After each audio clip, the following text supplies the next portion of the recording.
இவனை எப்படி ஏமாத்தலாம்? 250 ஆச்சு. தம்பி பைசாலாம் ஆஸ்பத்திரியிலே தீர்ந்து போயிடுச்சுப்பா. வீட்டில் உங்கள் பசங்க இருந்தாங்கன்னா ஃபோன் பண்ணி எடுத்துகிட்டு வர சொல்லுங்கள். பசங்களாம் என்னை இப்படி விட்டுட்டு போயிட்டாங்கப்பா. சரி ஓகே போங்க. நன்றி.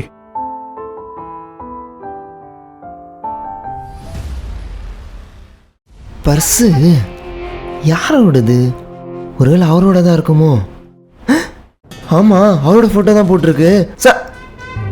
காசு இன்னும் இவ்வளோ காசு இருக்கு. காசு இல்லைன்னாரு சார்.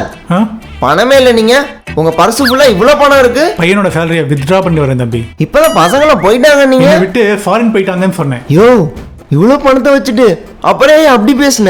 இல்லை, எமோஷனலாக பேசினேன். ஆட்டோக்காரெல்லாம் விட்டுட்டு வந்தான் பேசினேன். ஆனால் மாட்டிக்கிட்டேன். ஓ எமோஷனலாக பேசினா ஏமாந்துருவேன் தான். ஆனால் ஏமாத்துறீங்கன்னு தெரிஞ்சதுன்னா என்ன பண்ணுவோம் தெரியுமா?